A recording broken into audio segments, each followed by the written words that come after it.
hay una franja de tierra entre el río Jordán y el mar Mediterráneo, donde la luz del amanecer llega con una nitidez que los viajeros antiguos describían como sobrenatural.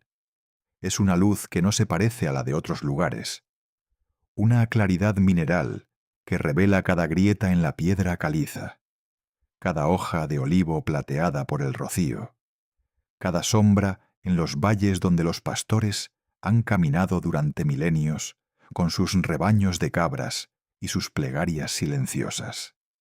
Esa tierra, que hoy llamamos Israel, que otros llaman Palestina, que los textos más antiguos conocían como Canaán, ha sido desde los primeros registros de la memoria humana un punto donde las civilizaciones se encuentran, se miran, se reconocen y con demasiada frecuencia se destruyen. 1000 kilómetros al este, más allá de los desiertos de Mesopotamia, más allá de los ríos que alimentaron las primeras ciudades de la historia, se extiende una meseta elevada, donde el aire es seco y las montañas del Zagros dibujan una línea irregular contra cielos de un azul tan profundo que parece casi violeta al caer la tarde. Esa meseta es Irán, la tierra que los griegos llamaron Persia, un nombre que evoca jardines amurallados, poesía que habla de ruiseñores y vino, y ejércitos que alguna vez hicieron temblar el suelo desde el Indo hasta el Egeo. La relación entre estos dos lugares, entre estos dos pueblos, entre estas dos maneras de entender lo sagrado, lo justo y lo necesario, es una de las más antiguas, más complejas y más malinterpretadas de toda la historia humana.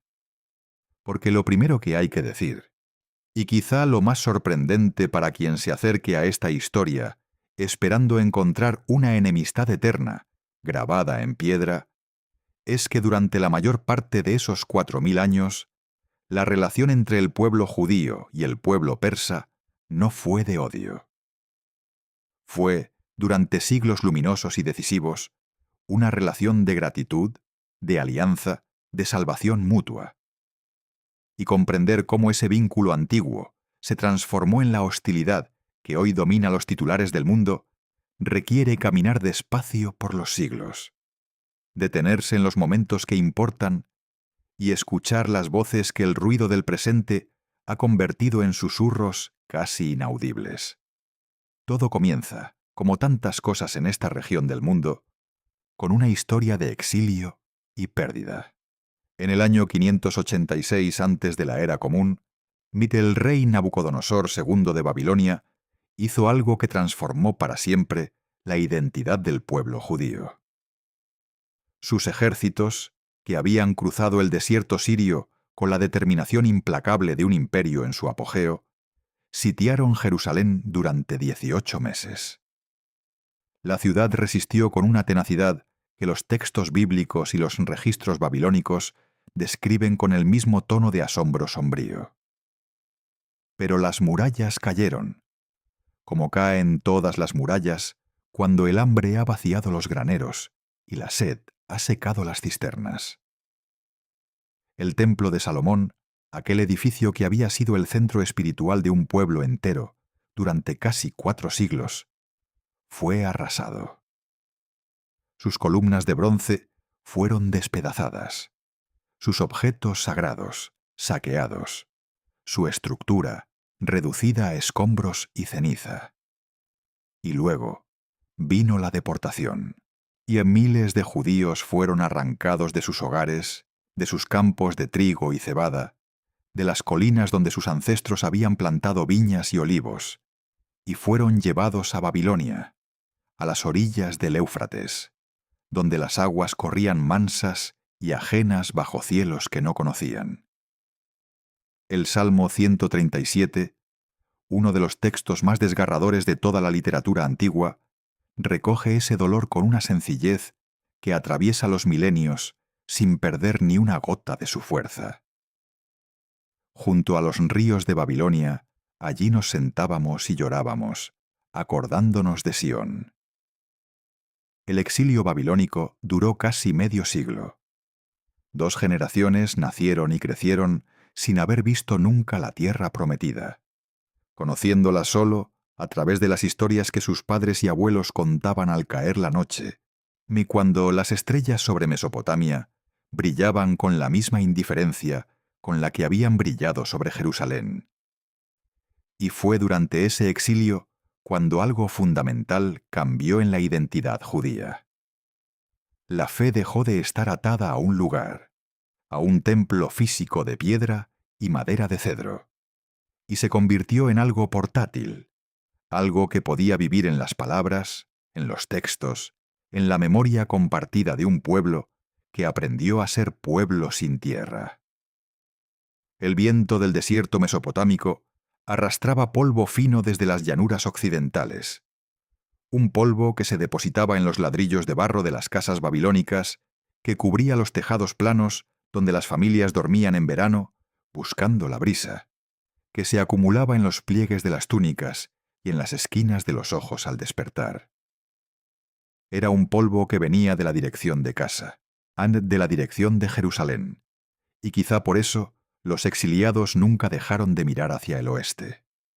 Y entonces llegó Ciro. Ciro II de Persia, conocido por la historia como Ciro el Grande, es uno de esos personajes que parecen demasiado extraordinarios para ser reales, y sin embargo la evidencia arqueológica e histórica confirma una y otra vez que lo fue. Nacido en la región de Anshan, en lo que hoy es el suroeste de Irán, hacia el año 600 antes de la era común, Ciro unificó a los pueblos medos y persas, derrotó al rey Astiages de Media, conquistó el reino de Lidia en Anatolia, donde el legendario Creso perdió su fortuna y su trono. Y finalmente, en el año 539 antes de la era común, entró en Babilonia. Lo notable no fue la conquista en sí, sino cómo se produjo.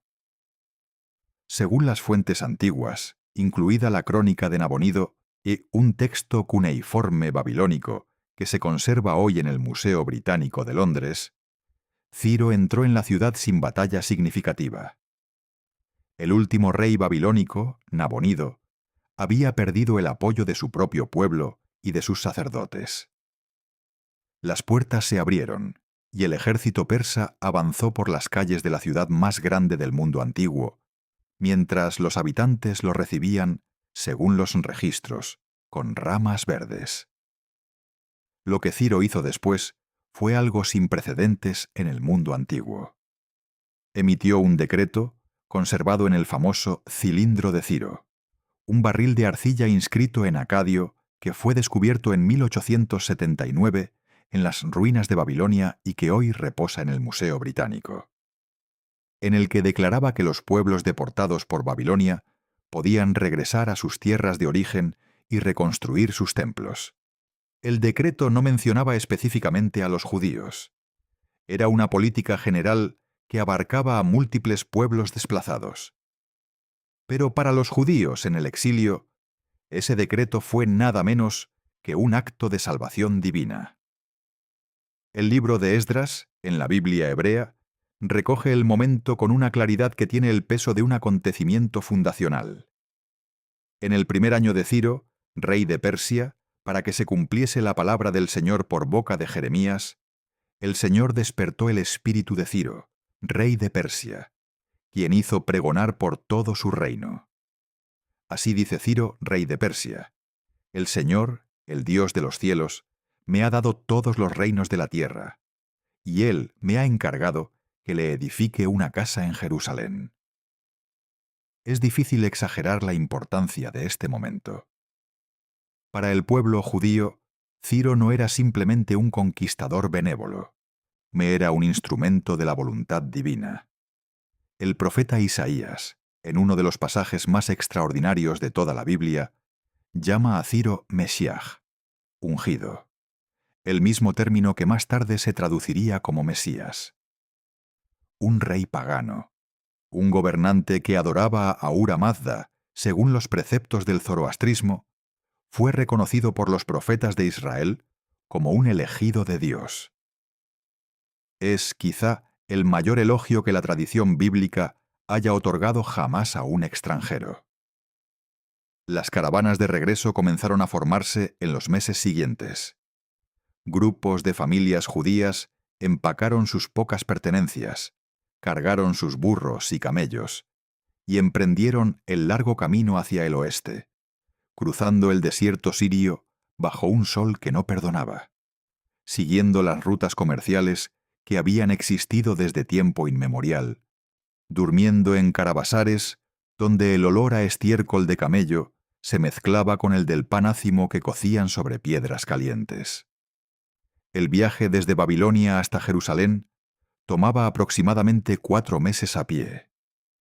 Y durante esos meses interminables, cada paso era un paso hacia algo que la mayoría de ellos solo conocía por las canciones y las oraciones de sus mayores. Cuando llegaron a Jerusalén, encontraron ruinas. El templo era un campo de escombros donde crecían hierbas silvestres entre las piedras ennegrecidas. Las murallas estaban derrumbadas. Las casas que habían dejado atrás sus abuelos habían sido ocupadas por otros pueblos o simplemente se habían desmoronado con el paso de las décadas. Pero tenían el decreto de Ciro. Tenían la autorización del imperio más poderoso de la tierra, y tenían algo que ningún ejército puede destruir por completo: la memoria de lo que aquel lugar había significado. La reconstrucción del templo, que se conoce como el Segundo Templo, comenzó hacia el año 516 antes de la Era Común, con financiamiento persa. Fue el sucesor de Ciro, Darío I, quien confirmó el decreto original y ordenó que los gastos de la reconstrucción fueran cubiertos por el tesoro imperial. Los registros del libro de Esdras detallan cómo los gobernadores persas de la región recibieron instrucciones explícitas de no interferir con la obra y de proveer los materiales necesarios: madera de cedro del Líbano, piedra tallada, animales para los sacrificios inaugurales. Ese segundo templo, más modesto que el de Salomón pero no menos sagrado para quienes lo erigieron, se mantendría en pie durante más de 5 siglos, hasta su destrucción por los romanos en el año 70 de la Era Común. Y durante todo ese tiempo, la memoria de que fue un rey persa quien hizo posible su existencia permaneció viva en la conciencia judía como un dato fundamental de su historia sagrada. La lluvia de primavera en Jerusalén tiene una cualidad particular que los residentes de la ciudad antigua conocen bien.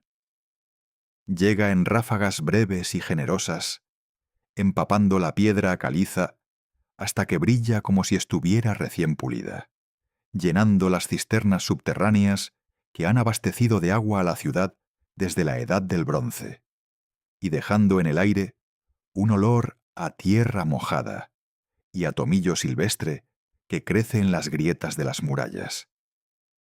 Es una lluvia que lava y renueva, y quizá no sea casualidad que las tradiciones de ambos pueblos, el judío y el persa, hayan asociado siempre el agua con la purificación y el comienzo. Pero la historia de la relación entre estos dos mundos durante el período persa no se limita al regreso del exilio. El imperio aqueménida, fundado por Ciro y expandido por sus sucesores, fue durante más de 2 siglos la estructura política más grande que la humanidad había conocido. Se extendía desde Libia y Egipto en el oeste hasta el Valle del Indo en el este, desde las estepas del Asia Central en el norte hasta los desiertos de Arabia en el sur. Y dentro de ese vasto imperio, la comunidad judía ocupó un lugar peculiar.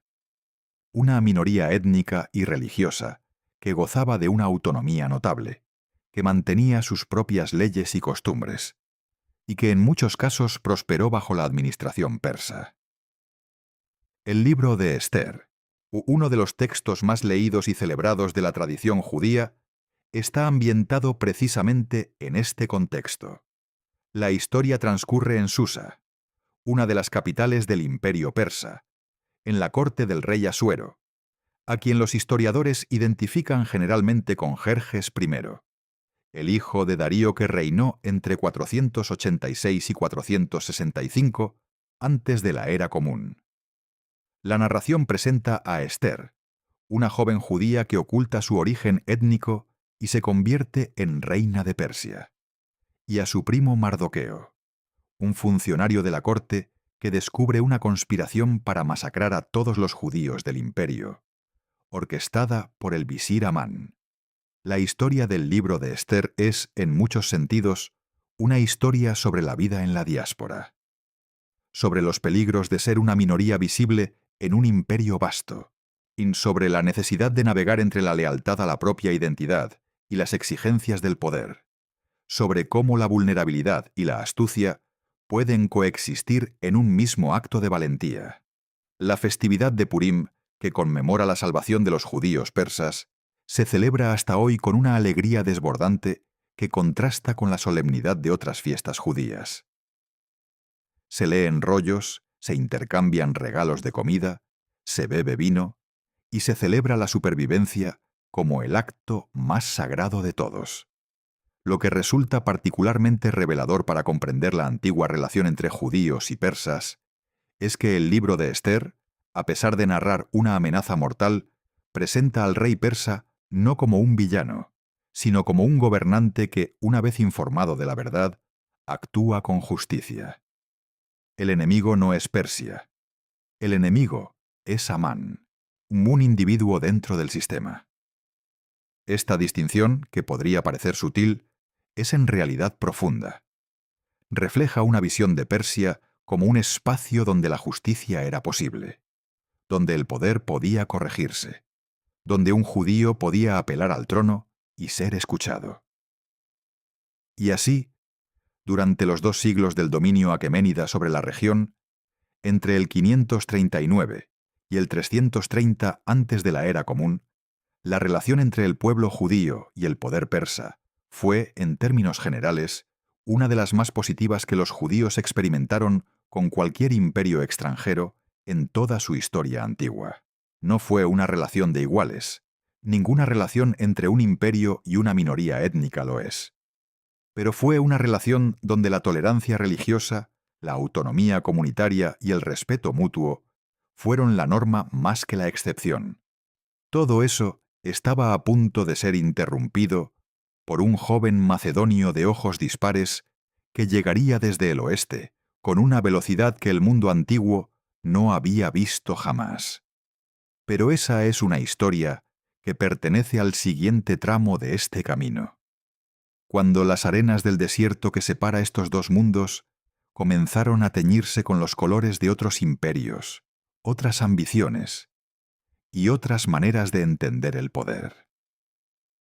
El cielo sobre Persépolis, la capital ceremonial del imperio aqueménida, se tiñe de dorado al atardecer, y las columnas de sus palacios destruidos proyectan sombras largas sobre las terrazas de piedra donde alguna vez los representantes de 30 naciones llevaron sus tributos ante el trono del gran rey. Hoy, esas columnas están rotas. Y el viento que baja de las montañas del Zagros silba entre ellas como si buscara algo que ya no está. Pero la piedra sigue en pie, y las inscripciones que Darío mandó tallar en 3 idiomas siguen siendo legibles para quien sepa leer los signos del antiguo persa, el elamita y el babilónico. En esas inscripciones, Darío habla de justicia, de orden, de la lucha contra la mentira. No menciona a los judíos por su nombre, pero la política de tolerancia que describe fue la misma que les permitió reconstruir su templo, recuperar su dignidad y continuar existiendo como pueblo en un mundo donde tantos otros pueblos fueron absorbidos por el silencio de la historia. Alejandro de Macedonia llegó a Persia en el año 334 antes de la era común con un ejército de 40.000 hombres y una ambición que no conocía fronteras. En apenas una década, destruyó el imperio aqueménida, incendió Persépolis, según algunas fuentes, en una noche de embriaguez que lamentaría después, y redibujó el mapa del mundo antiguo con la velocidad impaciente de quien sabe, quizá intuitivamente, que su vida será corta. Murió en Babilonia en el año 323, a los 32 años, y su imperio se fragmentó en pedazos que sus generales se repartieron como lobos sobre una presa. Para los judíos de la región, la conquista macedónica significó un cambio de amo, pero no necesariamente un cambio de fortuna inmediato. La Judea pasó a ser controlada primero por la dinastía ptolemaica de Egipto y luego por la dinastía seleucida de Siria, ambas herederas del legado de Alejandro, ambas impregnadas de cultura griega. Y fue bajo el dominio seleucida cuando se produjo una de las crisis más definitorias de la identidad judía: la persecución religiosa de Antíoco IV Epífanes, quien en el año 167 antes de la era común profanó el templo de Jerusalén, instalando en él una estatua de Zeus olímpico y prohibiendo las prácticas religiosas judías bajo pena de muerte. La revuelta de los macabeos, que estalló en respuesta a esa profanación, y la posterior fundación de la dinastía Asmonea, que gobernó una Judea brevemente independiente durante casi un siglo, son episodios que pertenecen a la historia interna del pueblo judío. Pero tienen relevancia para la relación con Persia por un motivo a menudo olvidado. Durante ese período helenístico, Persia dejó de ser un imperio unificado. Los partos, un pueblo iranio procedente de las estepas del noreste, habían ido ganando territorio a los seleucidas desde mediados del siglo III antes de la era común, y para el año 141 antes de la era común, bajo el rey Mitrídates I, habían conquistado Mesopotamia y establecido un imperio que rivalizaría durante siglos con el poder de Roma. El imperio parto, que los historiadores conocen también como el imperio arsácida, por la dinastía que lo gobernaba, mantuvo con las comunidades judías de Mesopotamia una relación que continuaba la tradición de tolerancia aqueménida. Babilonia, que había sido el centro del exilio judío, seguía albergando una de las comunidades judías más grandes y cultas del mundo antiguo. Y esa comunidad floreció bajo dominio parto de una manera que tendría consecuencias enormes para la historia del judaísmo. Fue en las academias rabínicas de Babilonia, en ciudades como Sura, Pumbedita y Neardea, donde se compiló durante siglos el Talmud babilónico, la obra más extensa y compleja de la literatura rabínica, un texto que se convertiría en la columna vertebral del judaísmo tal como lo conocemos hoy. El Talmud babilónico, completado en su forma final hacia el siglo VI de la era común, es en muchos sentidos un producto de la diáspora judía en territorio persa. Un monumento intelectual que nació bajo cielos iranios, alimentado por un diálogo constante entre la tradición judía y el entorno cultural persa que lo rodeaba. Los eruditos han documentado las influencias mutuas entre el judaísmo y el zoroastrismo, la religión ancestral de Persia fundada por el profeta Zaratustra. Conceptos como la resurrección de los muertos, el juicio final, la existencia de ángeles y demonios con nombres y jerarquías definidas, a la división cósmica entre fuerzas del bien y fuerzas del mal, tienen paralelos notables en ambas tradiciones. Los académicos debaten si estas semejanzas representan una influencia directa del zoroastrismo sobre el judaísmo durante el período persa, o si ambas tradiciones desarrollaron ideas similares de forma independiente a partir de raíces comunes en la cultura del antiguo Cercano Oriente. Lo que es indiscutible es que convivieron, se conocieron, y en muchos aspectos se enriquecieron mutuamente durante siglos de coexistencia. El aire de las noches mesopotámicas, en aquellos siglos de academias y debates rabínicos, llevaba el sonido de las ranas en los canales de irrigación que cruzaban la llanura entre el Tigris y el Éufrates, un sonido constante y rítmico que formaba el telón de fondo de las discusiones que se prolongaban hasta la madrugada en las casas de estudio, donde los sabios desentrañaban el significado de cada palabra de la Torá con una paciencia que solo es posible cuando uno siente que el tiempo no es un enemigo, sino un aliado. El Imperio parto cayó en el año 224 de la Era Común, reemplazado por la dinastía sasánida, que representó un renacimiento del orgullo persa y del zoroastrismo como religión de Estado.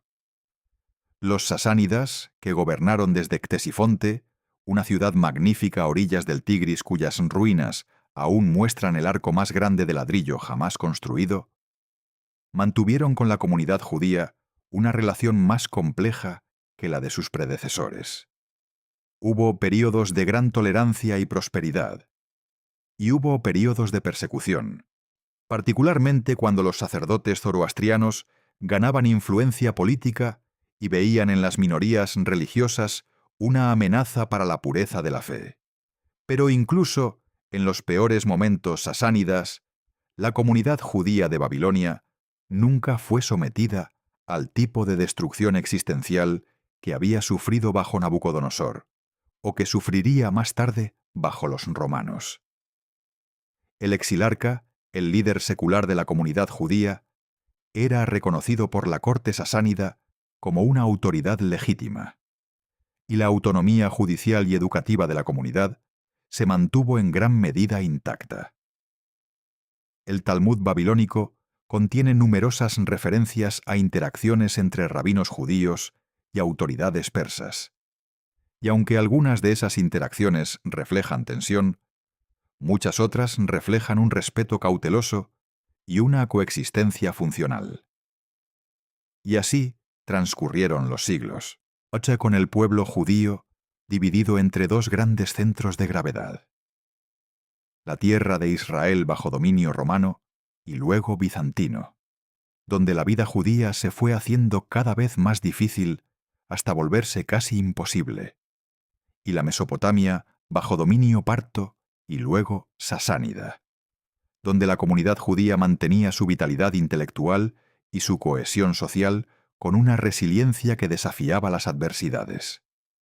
Pero el evento que transformaría para siempre la relación entre estos dos mundos, y de hecho la historia entera de la región, llegó en el siglo VII de la Era Común. No desde el este ni desde el oeste, sino desde el sur, desde las arenas de Arabia, con una fuerza que ni los imperios más poderosos pudieron resistir. La conquista islámica del imperio sasánida, que se completó en apenas 2 décadas entre el 633 y el 654 de la Era Común, fue uno de los eventos más rápidos y transformadores de la historia universal. Los ejércitos árabes, unidos bajo la bandera del Islam y la memoria reciente del profeta Mahoma, derrotaron a las fuerzas sasánidas en batallas decisivas como Kadisilla en 636 y Nijabend en 642, y en el espacio de una generación, Persia dejó de ser zoroastriana y comenzó su lenta, compleja y a menudo dolorosa conversión al Islam. Para los judíos de Mesopotamia, el cambio de poder significó inicialmente una mejora en sus condiciones. Los primeros califas aplicaron el sistema de la Dimma, que otorgaba a judíos y cristianos el estatus de pueblos del libro protegidos, a cambio del pago de un impuesto especial llamado jizya. Las academias rabínicas de Babilonia continuaron funcionando, y durante los siglos del califato abasida, cuya capital, Bagdad, fue fundada en 762 a pocos kilómetros de la antigua Ctesifonte, la comunidad judía alcanzó algunos de sus momentos de mayor esplendor intelectual y económico. Es importante detenerse aquí para notar algo que a menudo se pierde en las narrativas simplificadas del conflicto actual. Durante más de 1000 años después de la conquista islámica, no existió una entidad política llamada Israel, ni una entidad política llamada Irán, en el sentido moderno de esos términos. La tierra de Israel era una provincia del califato, gobernada desde Damasco o Bagdad o El Cairo, según la dinastía de turno. Persia era un espacio cultural y lingüístico dentro del mundo islámico, una civilización que había adoptado el Islam, pero que mantenía su identidad propia a través de su idioma, su poesía, su arte y su memoria histórica.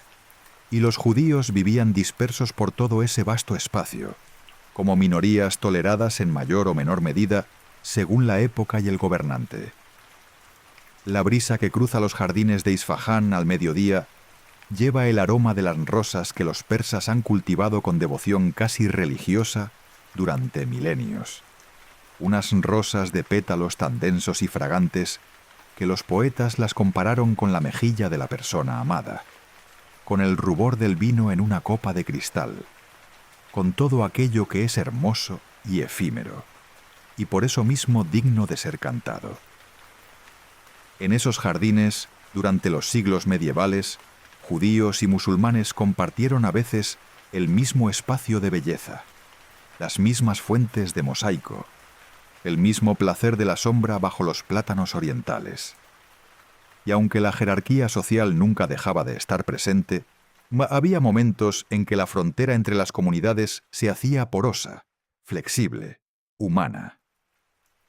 La historia de los judíos en Persia durante el período islámico fue, como toda historia de minorías, una historia de claroscuros.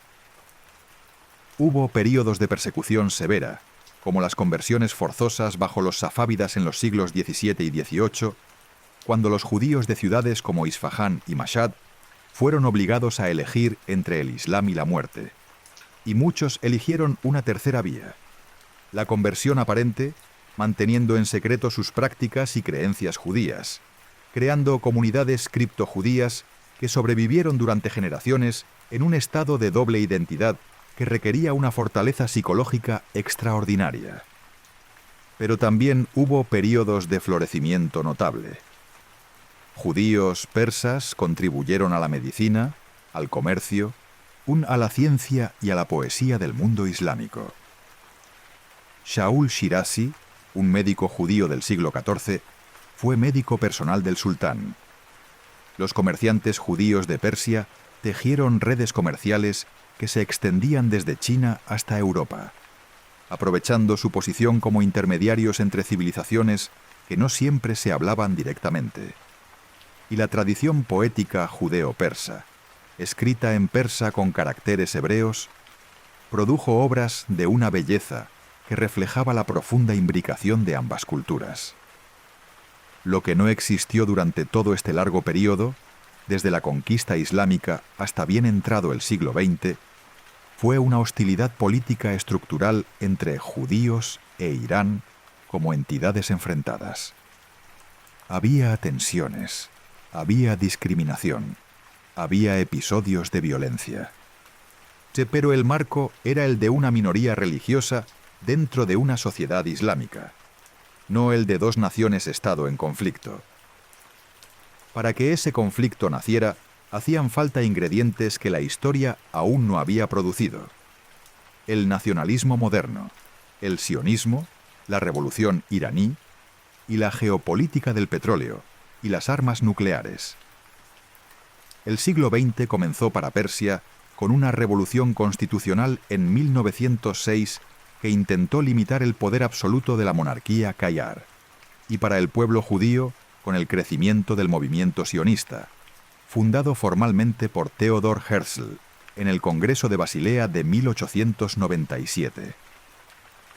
Estos dos movimientos, el constitucionalismo iraní y el sionismo, parecían pertenecer a mundos diferentes, y en gran medida lo hacían. Pero ambos eran expresiones de una misma fuerza histórica que recorría el mundo a finales del siglo XIX y principios del XX. La idea de que los pueblos tenían derecho a gobernarse a sí mismos, a definir su propia identidad política, a construir estados que reflejaran su cultura, su historia y sus aspiraciones. En 1925, Reza Khan, un militar de origen humilde que había ascendido por las filas del ejército persa con una combinación de talento, ambición y brutalidad calculada, derrocó a la dinastía Qajar y se coronó como Reza Shah Pahlavi, fundando una nueva dinastía y un nuevo proyecto nacional. En 1935 pidió oficialmente a la comunidad internacional que dejara de usar el nombre Persia y adoptara Irán, un nombre que derivaba de la antigua palabra Aryanam, la tierra de los arios, y que buscaba conectar el Estado moderno con su glorioso pasado preislámico. Reza Shah admiraba a Ciro el Grande con una intensidad que bordeaba la obsesión. Veía en el imperio aqueménida un modelo de lo que Irán podía volver a ser: un Estado fuerte, centralizado, modernizado, respetado por el mundo. Y esa admiración por Ciro incluía, curiosamente, una cierta simpatía por el pueblo que Ciro había liberado. Las relaciones entre la Irán de Reza Shah y el movimiento sionista, y más tarde entre la Irán de su hijo Mohammad Reza Shah y el Estado de Israel, serían sorprendentemente cordiales durante décadas. Cuando Israel declaró su independencia el 14 de mayo de 1948, Irán fue el segundo país de mayoría musulmana en reconocer al nuevo Estado, después de Turquía. Este dato, una que hoy resulta casi inverosímil, dado el estado actual de las relaciones, era perfectamente coherente con la lógica geopolítica de la época. El Irán del Shah se veía a sí mismo como una potencia no árabe en un Medio Oriente dominado por el panarabismo. Israel era otra potencia no árabe en la misma región. Ambos países se sentían amenazados por el nacionalismo árabe de Gamal Abdel Nasser en Egipto. Ambos mantenían relaciones estrechas con Estados Unidos y Occidente. Y ambos compartían una desconfianza profunda hacia la Unión Soviética y sus aliados regionales. La alianza entre Israel y el Irán del Shah, conocida en la jerga diplomática israelí como la doctrina de la periferia, fue una de las relaciones bilaterales más sólidas y menos conocidas del Medio Oriente de la Guerra Fría. Israel suministró a Irán tecnología agrícola, asistencia militar y formación para su servicio de inteligencia, el Sabak. Irán suministró a Israel petróleo, un recurso vital para un Estado rodeado de vecinos hostiles que se negaban a venderle una sola gota, y apoyo diplomático discreto. La aerolínea nacional israelí, El Al, operaba vuelos directos entre Tel Aviv y Teherán. Empresas israelíes participaron en proyectos de construcción en Irán.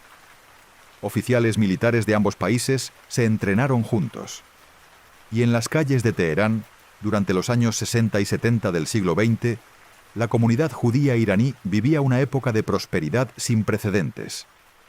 Aproximadamente 80.000 judíos residían en Irán en vísperas de la revolución, concentrados principalmente en Teherán, Isfahán y Shiraz.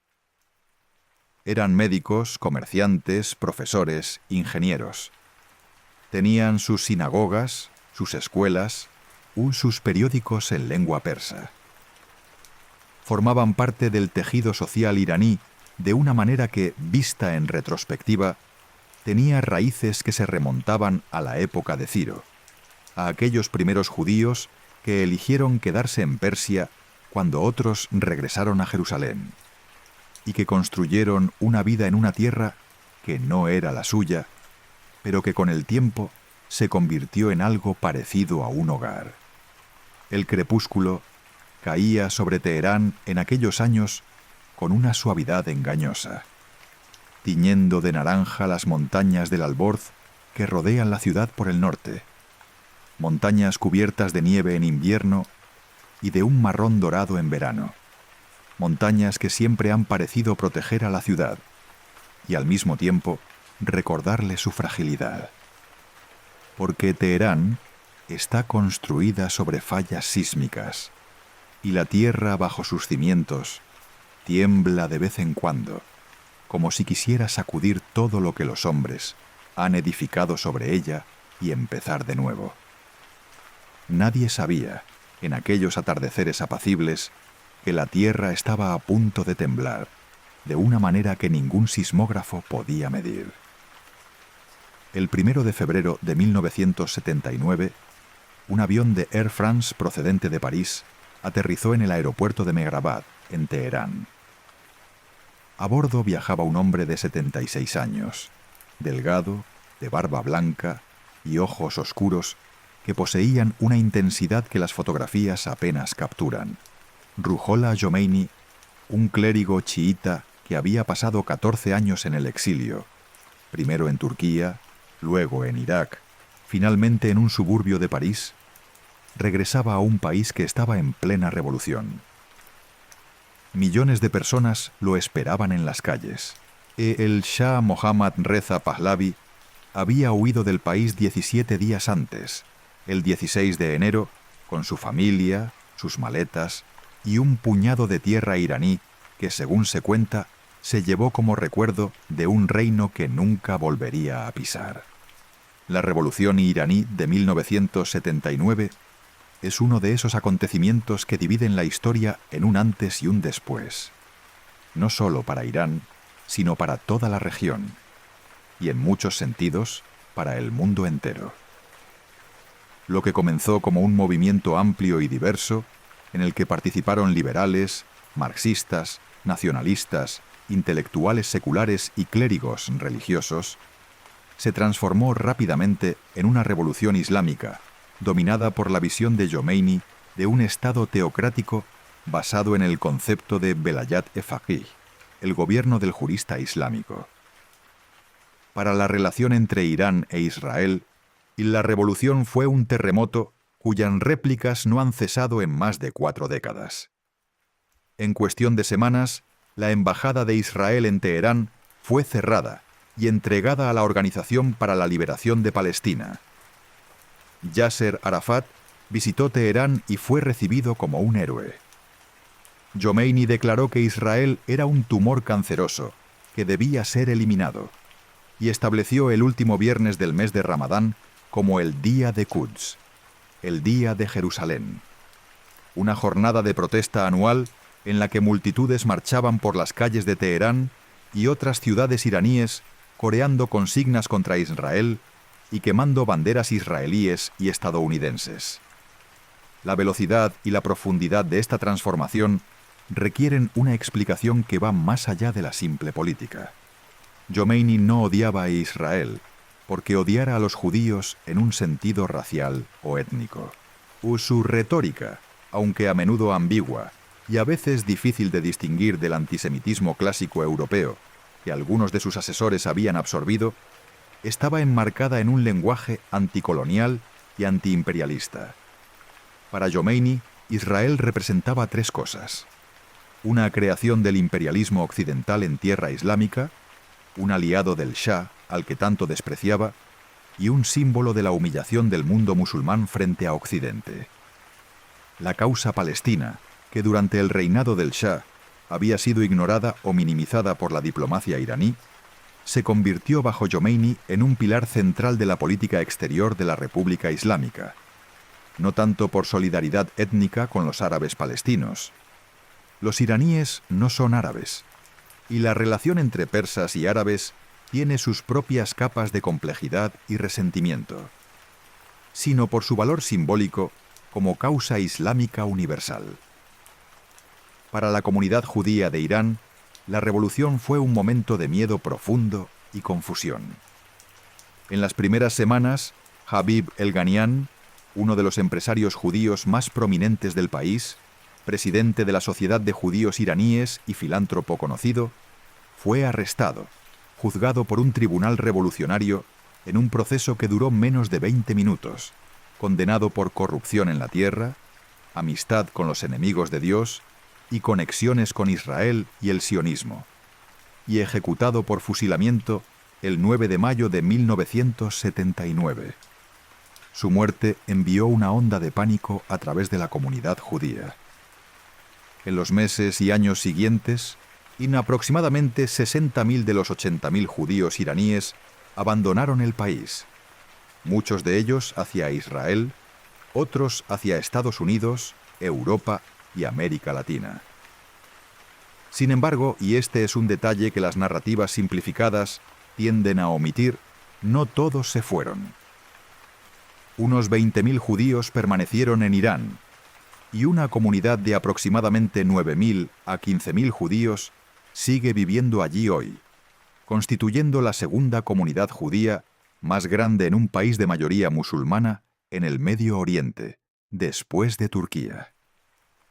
Tienen sinagogas, escuelas, carnicerías kosher, un representante en el Parlamento iraní y una existencia que, aunque marcada por restricciones y por la presión constante de vivir en un estado cuya retórica oficial es virulentamente antisionista, demuestra que la distinción entre judío e israelí, entre judaísmo y sionismo, sigue siendo operativa en la vida cotidiana de Irán de una manera que la retórica de ambos gobiernos tiende a oscurecer. La noche cae sobre Isfahán con una lentitud que parece calculada para la contemplación. Las cúpulas de mosaico turquesa de la plaza del Imán reflejan las últimas luces del día con un brillo que se desvanece gradualmente, como si la ciudad misma se preparara para el sueño. Y en el barrio de Yubaré, el antiguo barrio judío que ha existido durante más de 1400 años, las ventanas de las casas se encienden una por una, y el sonido de la cena que se prepara, el olor del arroz con tajdik dorándose en el fondo de la olla, el murmullo de las conversaciones familiares, no es muy diferente del sonido y el olor que emanan de las casas musulmanas vecinas, porque la cocina y la vida doméstica, esos territorios de lo íntimo, son a menudo los últimos en rendirse a las fronteras que la política y la religión intentan trazar. Pero mientras la vida cotidiana de los judíos iraníes mantenía su ritmo modesto y tenaz, la hostilidad entre la República Islámica de Irán y el Estado de Israel se fue consolidando como uno de los ejes estructurales de la geopolítica del Medio Oriente. Y para entender cómo esa hostilidad se profundizó hasta alcanzar los niveles actuales, es necesario considerar varios factores que se entrelazaron durante las décadas de los 80, los 90 y los 2000.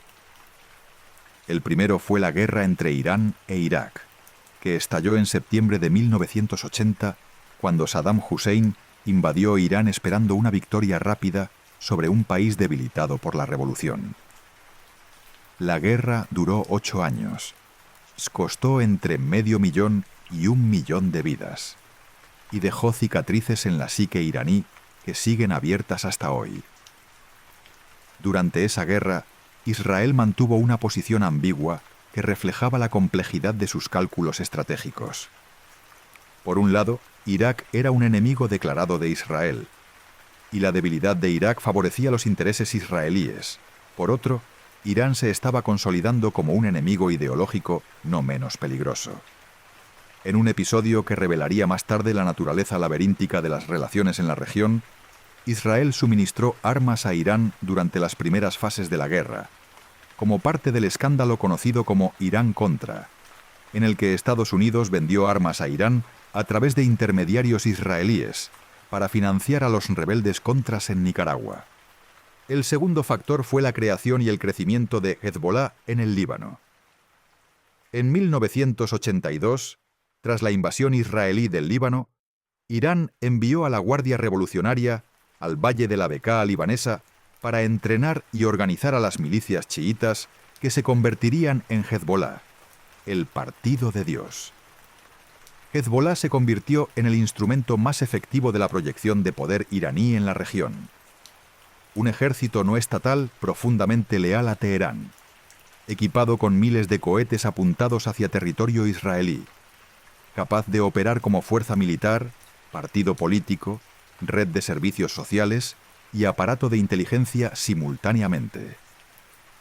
Para Israel, Hezbollah representaba, y representa, una amenaza existencial en su frontera norte. Para Irán, Hezbollah era, y es, la demostración más tangible de que la República Islámica podía proyectar su influencia hasta las orillas del Mediterráneo sin necesidad de enviar un solo soldado regular iraní. El tercer factor, y quizá el más determinante para explicar la intensidad del conflicto actual, fue el programa nuclear iraní. Las primeras actividades nucleares de Irán habían comenzado, irónicamente, durante el reinado del Shah, con apoyo activo de Estados Unidos en el marco del programa Átomos para la Paz de Eisenhower. Pero cuando la República Islámica retomó el programa nuclear en los años 90, y especialmente cuando en 2002 se reveló la existencia de instalaciones nucleares clandestinas en Natanz y Arak, Israel identificó la posibilidad de un Irán con armas nucleares como la mayor amenaza estratégica para su supervivencia. La lógica israelí era directa y despiadada en su claridad. Un Estado cuyo líder supremo declaraba que Israel debía ser borrado de las páginas del tiempo. La frase exacta de Jomeini, que su sucesor, Ali Jamenei, ha repetido en numerosas ocasiones, no podía ser autorizado a poseer armas nucleares bajo ninguna circunstancia. Esta posición se convirtió en el eje central de la política exterior y de seguridad israelí durante las décadas siguientes, impulsando campañas diplomáticas, operaciones de inteligencia, ciberataques como el virus Stuxnet, desarrollado conjuntamente por Israel y Estados Unidos y descubierto en 2010 que dañó centenares de centrifugadoras en la planta de Natanz, y lo que se ha denominado una campaña de asesinatos selectivos contra científicos nucleares iraníes. La sombra del programa nuclear transformó una hostilidad ideológica en una confrontación estratégica con potencial catastrófico. Ya no se trataba solo de retórica, de banderas quemadas y consignas en manifestaciones. Se trataba de la posibilidad concreta de que un Estado con la capacidad de destruir otro Estado adquiriera las herramientas para hacerlo. Y esa posibilidad inyectó una urgencia en la relación entre Irán e Israel, que no había existido antes. Una urgencia que se fue intensificando con cada año que pasaba, con cada centrifugadora que giraba en las instalaciones subterráneas de Natanz y Fordow, con cada declaración incendiaria de líderes de ambos lados.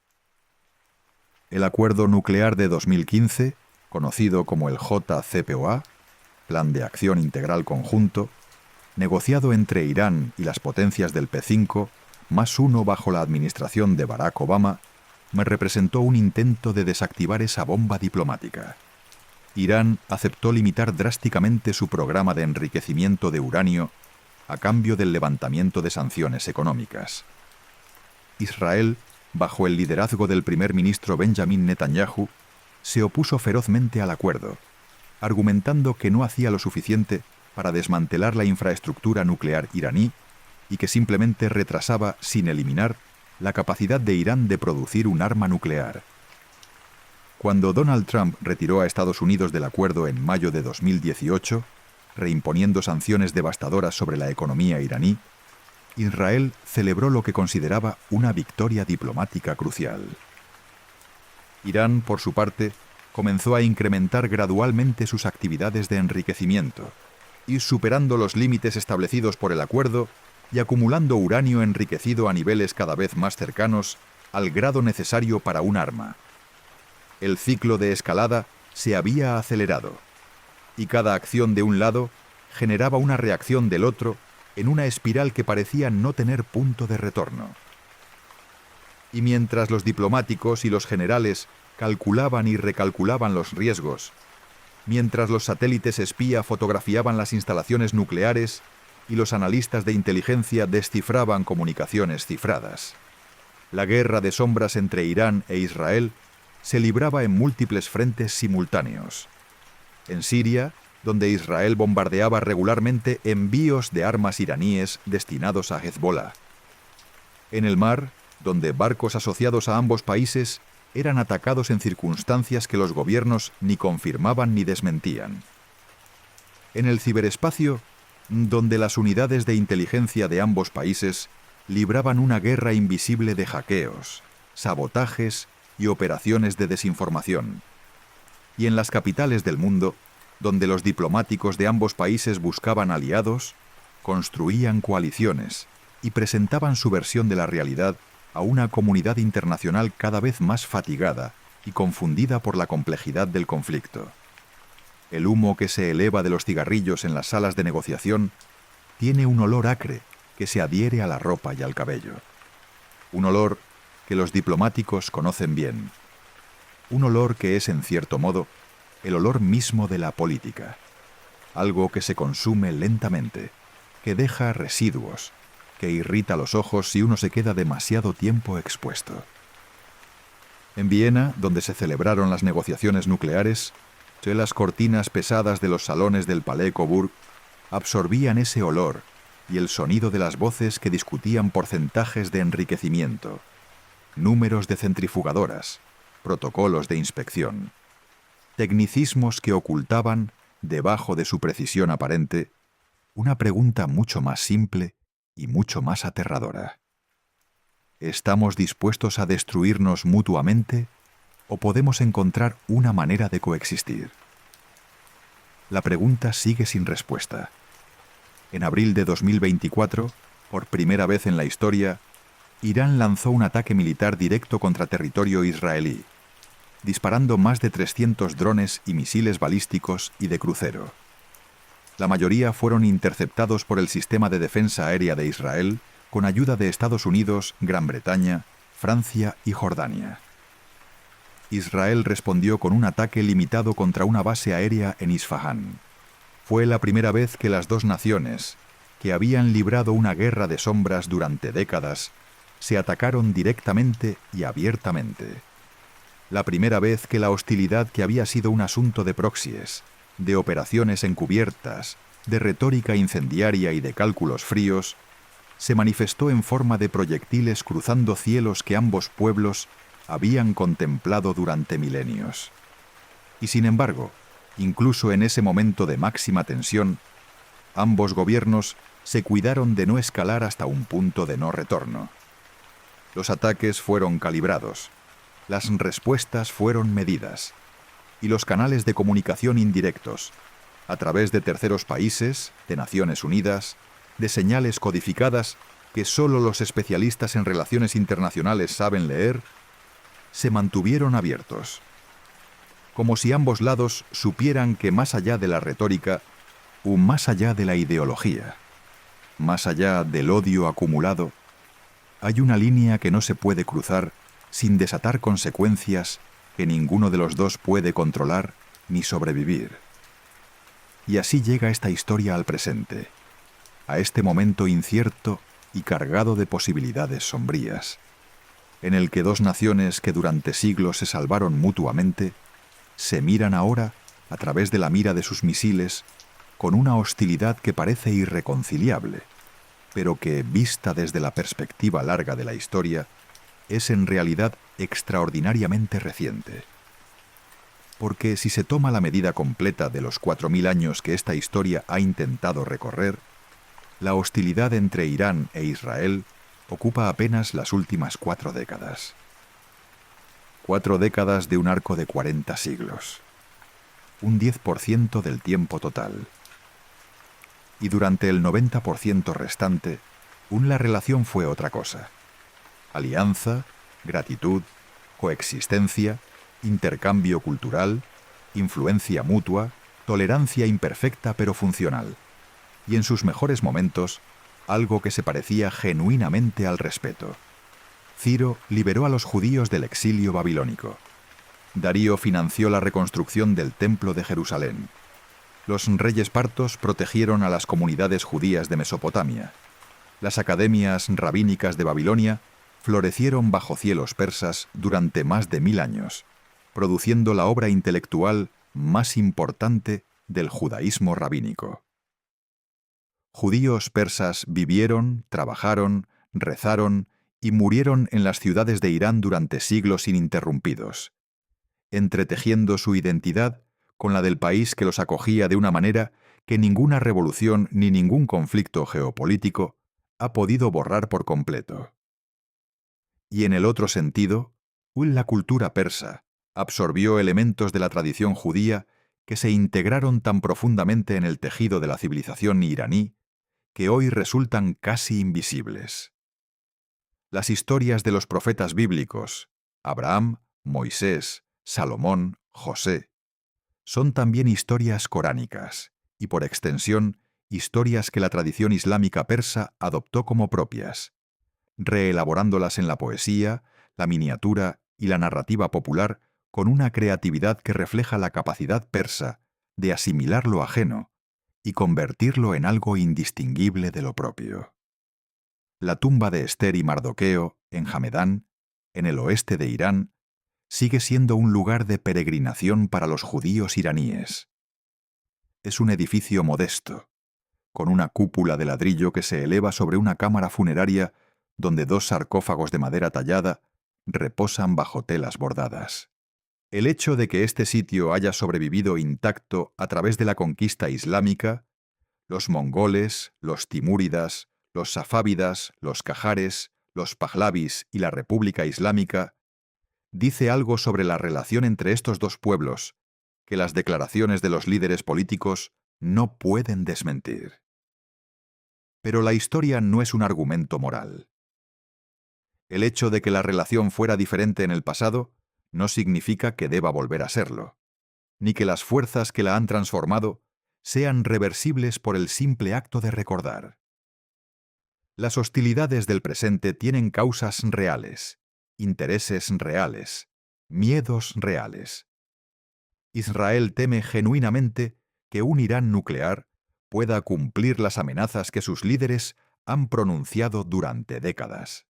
Irán percibe genuinamente a Israel como un agente de la hegemonía occidental, en una región donde Irán aspira a ser la potencia dominante. La cuestión palestina sigue siendo una herida abierta que Irán ha convertido en un instrumento de su política regional, pero que también refleja un sufrimiento real que no puede ser descartado como mera retórica. Y en medio de todo esto hay personas. Judíos iraníes que viven entre dos lealtades, que rezan en hebreo y hablan en farsi, que celebran tanto el Noruz persa como el Pesaj judío, que son ciudadanos de un país que considera enemigo al Estado que es el hogar espiritual de su pueblo. Israelíes de origen iraní. Más de 200.000 personas en Israel tienen raíces persas. Que escuchan música persa, cocinan platos persas, hablan farsi en sus hogares y sienten una nostalgia compleja por un país al que muchos de ellos no pueden regresar y que sus hijos y nietos conocen solo a través de historias, fotografías y el sabor del gondi. Esas albóndigas de harina de garbanzo y pollo que las abuelas preparaban los viernes por la tarde en Teherán y que ahora preparan los viernes por la tarde en Tel Aviv con los mismos ingredientes pero bajo un cielo diferente. Esa nostalgia, que no tiene representación diplomática ni presencia en los comunicados oficiales, es quizá la prueba más elocuente de que la relación entre estos dos pueblos es más profunda y más compleja de lo que cualquier titular de periódico puede capturar. Es una nostalgia que habita en el espacio entre la política y la memoria, entre el Estado y la persona, y entre el mapa y el territorio emocional que cada ser humano lleva dentro de sí. La historia de estos 4.000 años no es, como sugiere el título que a veces se le da, una historia de odio bíblico. Es, en todo caso, una historia de cercanía bíblica que se convirtió en distancia moderna. Una historia en la que dos pueblos que compartieron profetas, textos sagrados, influencias culturales y siglos de convivencia se encontraron, por obra de la geopolítica, la revolución y el nacionalismo, en lados opuestos de una línea que ninguno de ellos trazó del todo voluntariamente. La palabra persa dushman significa enemigo, pero su raíz etimológica está relacionada con dush, que significa mal o dificultad. El enemigo, en la concepción lingüística persa, no es alguien que simplemente se odia. Es alguien que encarna una dificultad, un obstáculo, un problema que debe ser navegado. Y la palabra hebrea, oyev, enemigo, aparece en la Biblia cientos de veces, casi siempre en contextos donde la enemistad es situacional, no esencial. Donde el enemigo de hoy puede ser el aliado de mañana. Donde las relaciones entre pueblos no están fijadas por la naturaleza, sino determinadas por las circunstancias, las decisiones y, a veces, la gracia. Quizá haya algo en esas raíces lingüísticas que merezca atención. Quizá la enemistad entre Irán e Israel, por muy real y peligrosa que sea hoy, no sea la última palabra de esta historia, del mismo modo que no fue la primera. Quizá en algún futuro que nadie puede predecir ni garantizar, las fuerzas que empujaron a estos dos pueblos hacia el conflicto se agoten o se transformen. Y otras fuerzas, más antiguas y más pacientes, os encuentren la manera de hacerse oír de nuevo. O quizá no. Quizá la historia no tenga obligación de repetir sus mejores episodios. Quizá el pasado sea solo eso. Pasado. Una constelación de hechos que ilumina pero que no determina, que sugiere pero que no promete. Lo que sí puede decirse, con la certeza que da la evidencia acumulada de 40 siglos, es que la relación entre estos dos pueblos ha sido siempre más compleja, más matizada, más rica en claroscuros de lo que cualquier simplificación permite ver. Y que reducirla a una frase, 4000 años de odio, es cometer una injusticia no solo contra la historia, sino contra las personas que la vivieron, que la viven, que la vivirán. El atardecer sobre la meseta iraní tiene esa cualidad de las puestas de sol en lugares elevados, donde la luz se demora más de lo esperado, como si el día se resistiera a ceder, como si hubiera algo más que decir antes de que la oscuridad lo cubra todo. Las montañas del Zagros capturan los últimos rayos y los sostienen en sus crestas durante unos minutos adicionales. Un regalo de la geografía y la física que los poetas persas interpretaron siempre como una señal de que la belleza, por efímera que sea, se resiste a desaparecer del todo. Y en la otra punta de este arco de tierra y memoria, sobre las colinas de Jerusalén, el mismo sol que se pone sobre Irán, porque es el mismo sol, siempre ha sido el mismo sol, proyecta su luz sobre las piedras doradas de la ciudad vieja, sobre las cúpulas y los minaretes y los campanarios que se alzan unos junto a otros en una proximidad que es al mismo tiempo promesa y amenaza, de sobre los olivos milenarios del Monte de los Olivos, cuyos troncos retorcidos guardan en sus anillos la memoria de todos los imperios que han pasado por aquí y que ya no están. Los olivos no entienden de fronteras ni de enemistades. Crecen donde el agua y la piedra se lo permiten. Extienden sus raíces con una lentitud que hace irrelevante el concepto humano del tiempo. Y producen sus frutos año tras año, con una constancia que es quizá la forma más silenciosa y más convincente de la esperanza. La noche se extiende ahora sobre ambas tierras, sobre la meseta y sobre las colinas, sobre los desiertos que las separan y sobre los mares que las rodean. Las estrellas que aparecen en el cielo de Isfahán son las mismas que aparecerán, unas horas más tarde, en el cielo de Jerusalén, porque la luz viaja sin pasaporte y sin memoria política. Me indiferente a las líneas que los hombres dibujan en sus mapas y a las palabras que pronuncian en sus discursos.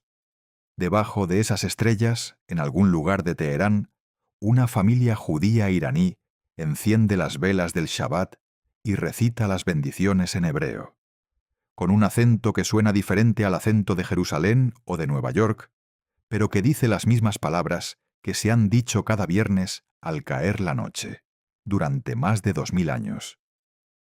Y en algún lugar de Tel Aviv, una abuela iraní-israelí prepara té en un samovar que trajo consigo cuando dejó Irán en 1979. Un samovar de cobre que ya no brilla como antes, pero que sigue calentando el agua con la misma eficiencia, y que es, en su modestia doméstica, un hilo que conecta dos mundos que la historia ha separado, pero que la memoria se niega a dejar ir. Mate el vapor del samovar se eleva en espirales lentas y se disuelve en el aire de la cocina, como se disuelven todas las cosas que son demasiado leves para resistir la gravedad, pero que, mientras existen, llenan el espacio con su presencia cálida y transitoria. Y la noche se profundiza, y el silencio crece, y las estrellas siguen brillando sobre ambas tierras con la paciencia infinita de lo que no necesita que nadie lo mire para seguir existiendo. Y en algún lugar, entre el recuerdo y el olvido, entre el miedo y la esperanza, entre la piedra del templo que Ciro ayudó a reconstruir y las centrifugadoras de Natanz que giran en la oscuridad subterránea, la historia sigue su curso. Un curso que nadie puede predecir, que nadie controla por completo, que se mueve con la lentitud de las mareas y la imprevisibilidad de los terremotos, y que, como todo lo humano, contiene en sí mismo la posibilidad tanto de la destrucción como de la reparación. El viento del desierto, ese mismo viento que llevó el polvo de Jerusalén hasta los exiliados en Babilonia hace 26 siglos, sigue soplando. Sigue cruzando las fronteras que no existían cuando él comenzó a soplar. Sigue llevando arena de un lugar a otro, mezclando los granos, haciendo imposible distinguir cuáles vienen de aquí y cuáles de allá. Y la noche se hace más honda. Y el silencio, al fin, es lo único que queda.